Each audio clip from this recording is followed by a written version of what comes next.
Alors, Anaïs Préto, dites-nous, vous êtes cofondatrice de Live Mentor. Alors, cette société, elle a été créée avant vous. Oui. C'est-à-dire qu'en fait, c'est ça, et c'est là où c'est intéressant, c'est qu'on se rend compte qu'on peut finalement créer, mais j'allais dire un peu en cours de route de l'histoire de l'entreprise.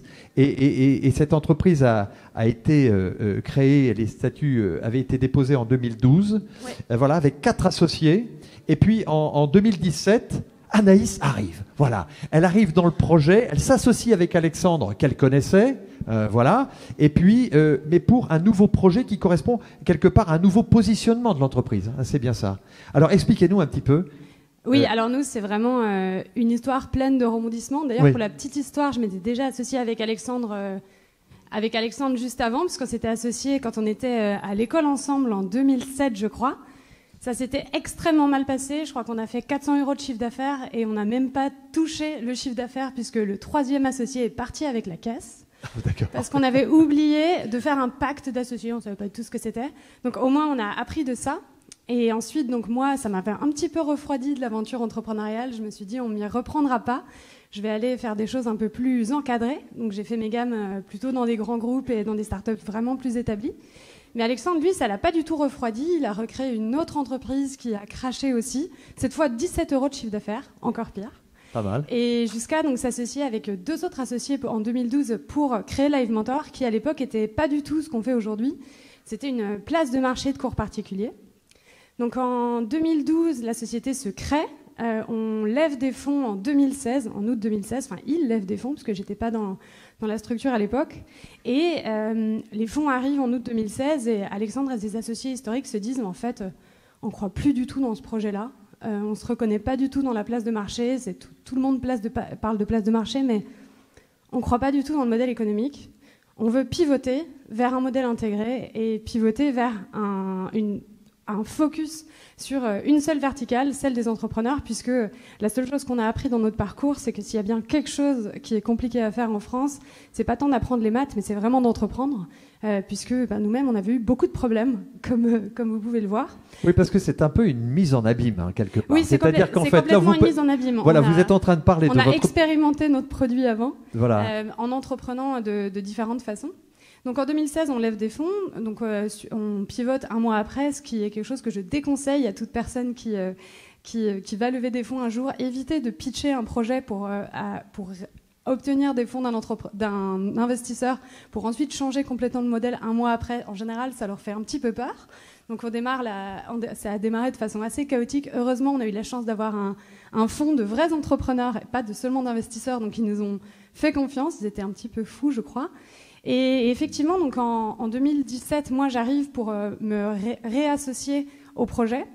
Donc les 2 autres associés historiques d'Alexandre partent, puisque mine de rien, ça faisait quand même depuis 2012, donc ils avaient fait leur chemin personnel et souhaitaient sortir de l'aventure. Et moi, je me suis associée avec Alexandre à ce moment-là, donc sur une entreprise qui était jeune dans le projet, puisque ça faisait que depuis 2016, donc 1 an qu'on travaillait sur ce modèle-là, mais avec une structure qui était déjà historique et avec le 0 à 1 qui était déjà fait. Donc c'est une forme d'entrepreneuriat qui correspond un petit peu au statut de late founder, dont on ne parle pas souvent, puisqu'on a toujours l'impression qu'entreprendre, c'est forcément démarrer de zéro. Et c'est vrai, il faut que quelqu'un démarre de zéro. Et je suis extrêmement reconnaissante envers Alexandre et ses associés historiques pour avoir démarré le projet. Mais moi, c'est une structure que je développe à part égale avec Alexandre depuis 2017 maintenant. Et alors, comment ça se passe quand on arrive comme ça dans un projet, même si vous connaissiez Alexandre, etc. Oui. C'est quoi? C'est plus facile ou au contraire, il y a quelque chose qui a pas été vraiment imaginé dès le départ, on n'a pas été là vraiment à la source? C'est tout à fait possible, en fait. Ce que vous êtes en train de nous dire, c'est que c'est tout aussi passionnant et tout aussi riche. Alors, je pense que ma situation est plus facile, enfin en tout cas plus spécifique que celle d'un directeur général, par exemple, qui aurait été placé par un fonds ou et qui va pas forcément être choisi par l'autre associé. Donc moi, j'ai cette chance-là de très bien connaître Alexandre depuis longtemps, pour avoir déjà entrepris avec et pour ensuite avoir suivi le projet, comme on suit le projet d'un ami au fur et à mesure. Donc ça aide beaucoup. En revanche, je pense que le principal avantage, c'est que on arrive avec un type d'entreprise qui correspond très bien à un caractère comme le mien.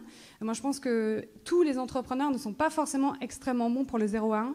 Il y a beaucoup de personnes qui sont très bons pour plutôt structurer quelque chose qui existe déjà ou pour plutôt partir de l'existant et essayer de l'améliorer, qui ne sont pas forcément très bons pour la première phase qui est de l'expérimentation un peu anarchique.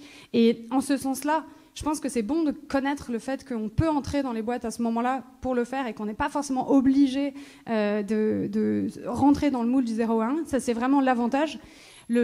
L'inconvénient, en revanche, et le challenge qu'il faut vraiment anticiper, c'est qu'on arrive avec un vrai historique. Donc, c'est vraiment très, très important de se faire accompagner, notamment sur les problématiques administratives et juridiques, parce qu'on arrive quand même avec une table de capitalisation qui n'est pas forcément évidente.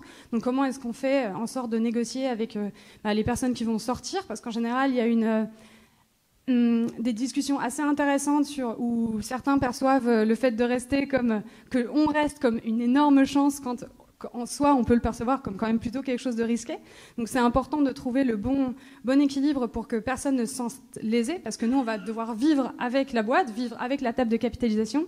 Et si on veut qu'ensuite la boîte puisse se refinancer sans avoir des cadavres dans le placard, c'est important que ça se passe bien. Donc ça, c'est vraiment quelque chose à anticiper. Ne pas négliger l'accompagnement, notamment juridique et légal, parce qu'il y a une règle, c'est que le pire arrive toujours.